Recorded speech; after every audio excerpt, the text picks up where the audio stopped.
हैं। मैं क़िबला मुफ्ती मोहम्मद अकमल मदनी साहब से जानना चाहूँगा, ये जब इतनी इसकी फ़जीलत और अहमियत अज़रूर कुरान से साबित है, तो इस शब की फ़जीलत को इंसान कैसे हासिल कर सकता है? वो कौन से उमूर है कि जिन्हें हम बरूए कार लाएँ तो शायद अल्लाह ताला हमें ये शब अता फरमाए? क्या फरमाएगी इस हवाले से?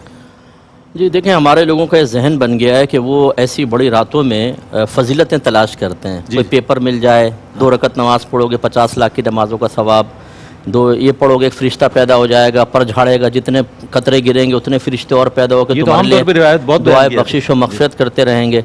तो ये चीज़ें फ़जीलत की तलाश कोई मना नहीं है, तो मुस्तनद ज़राए से उसको हासिल किया जाए, ये फिर अच्छा होगा। लेकिन सबसे पहले इंसान को चाहिए कि अपने ऊपर से बोझ उतारे, और वो तरीक़ा है तौबा, क्योंकि ये रातें बाबरकत हैं। अल्लाह ने लैला मुबारक इसको इरशाद फरमाया, तो इसमें फिर इसका मतलब है मग़फ़िरत के चांसेस भी ज़्यादा हैं, अल्लाह की रहमत जोश में है। तो सबसे पहले अपने साबिक़ा गुनाहों पर आदमी कामिल तौबा करे। गुनाह अपनी जगह मौजूद हों जो बाद वक़्त मग़फ़िरत के दरवाज़े रोक देते हैं, ऐसी रिवायात आपने समाअत फरमाई, तो उन्हें आदमी ख़त्म नहीं करना चाहता फ़जीलत का हुसूल। बिल्कुल ऐसे जैसे कैंसर में मुब्तला कोई औरत हो लेकिन कहे कि लिपस्टिक तो लाकर दे दो ज़रा आखिरी टाइम में, तो फिर वो लिपस्टिक लगाने क्या फ़ायदा, कैंसर को बाहर निकालो, ऑपरेशन करवाओ। तो सबसे पहला काम ये कि अल्लाह की बारगाह में तौबा करें। सेकंड ये कि गौर करें कि आपने हक़्क़ुल अब्द में कहाँ कहाँ कोताही की है। ख़ास तौर पर बात शौहर बीवियों को मारते हैं, पीटते हैं, गालियाँ बक रहे हैं, बेजा, और यहाँ टोपी लगा के पहली सफ़ में खड़े हो गए इमाम के पीछे। लूट मार की हुई है, पूरी मार्केट में नमाज का निशान है, तबलीग पे भी जा रहा है, सबसे बड़ा फ्रॉडी है वही खड़ा हुआ है, फ़र्ज़ कर लें।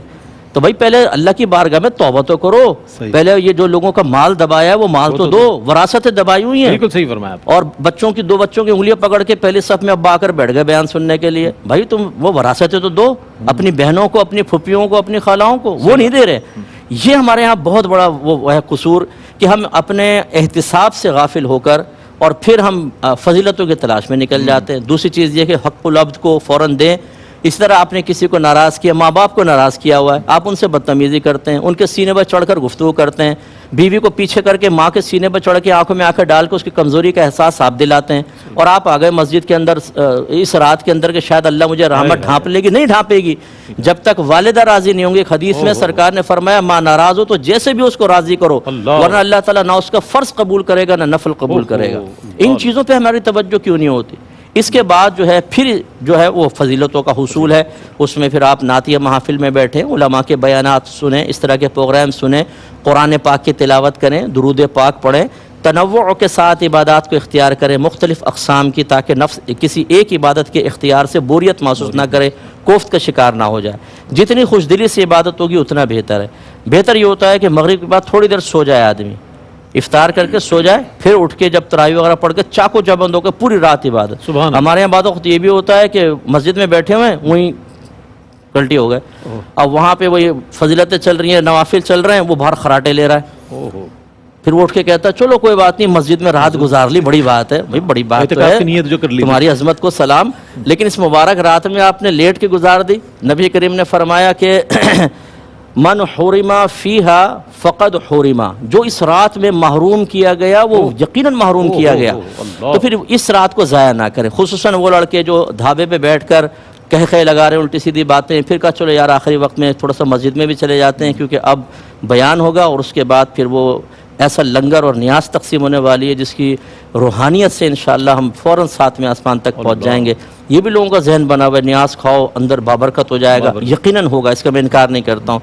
लेकिन भाई तुम पूरी रात बाहर बैठे रहे, फुटपाथ पे दोस्तों से बातें करो, ये चीज़ें ना करें, ज़ाया ना करें। इमाम गज़ाली ने इसीलिए फरमाया कि गुनाहगार के लिए बेहतर है कि वो सो जाए, कि जब तक सोता रहेगा गुनाह से तो बचेगा, बचा रहेगा। तो बस ये तमाम चीज़ें। अच्छा हमारी बहनें भी ये नहीं कि वो तस्बीह पढ़ रही हैं और प्रोग्राम भी देख रही हैं, यकसुई से एक इबादत की तरफ आएँ। पहले प्रोग्राम देख लें, कोई अच्छा मालूमाती है तो फिर तस्बीहात की तरफ आएँ, दुरूद पाक की तरफ आएँ।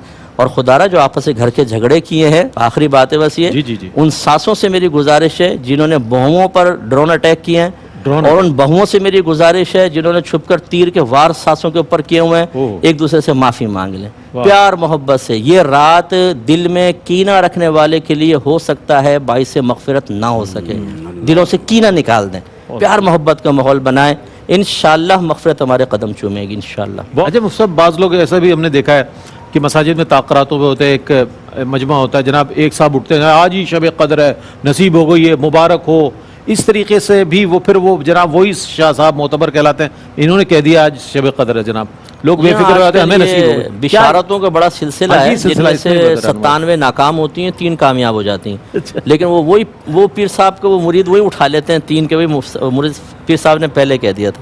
हमारे पाकिस्तान में मैंने देखा है, हिंदुस्तान पाकिस्तान में 27वीं को ज़्यादा इंपॉर्टेंस दी जाती है बाज़ अलामात की वजह से कि भाई वो 27वीं होती है, लेकिन ये कोई हतमी चीज़ नहीं है। अच्छा। आपके नबी की जब सरी हदीस मौजूद है, सरी कलाम मौजूद है कि रमज़ान के आखिरी अशरे की ताक रातों में उसको तलाश करो, तो हम 27वीं को कैसे मुतय्यन कर सकते हैं? सही।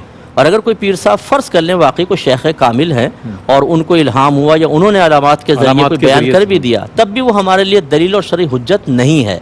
ये नहीं है कि हम उनके कौल को कबूल करके, जैसे उन्होंने 23वीं का ऐलान कर दिया तो हम 25, 27 और 29 को छोड़ दें, नहीं। हमारे नबी का फरमान हक़ है, ये मख्फी ही है। अगर ये ज़ाहिर करना होता तो सबसे बड़े जो औलिया हैं उम्मत के, वो तो नबी करीम के सहाबा हैं। किसी एक सहाबी ने कोई ऐसी कोई बात बयान की हो?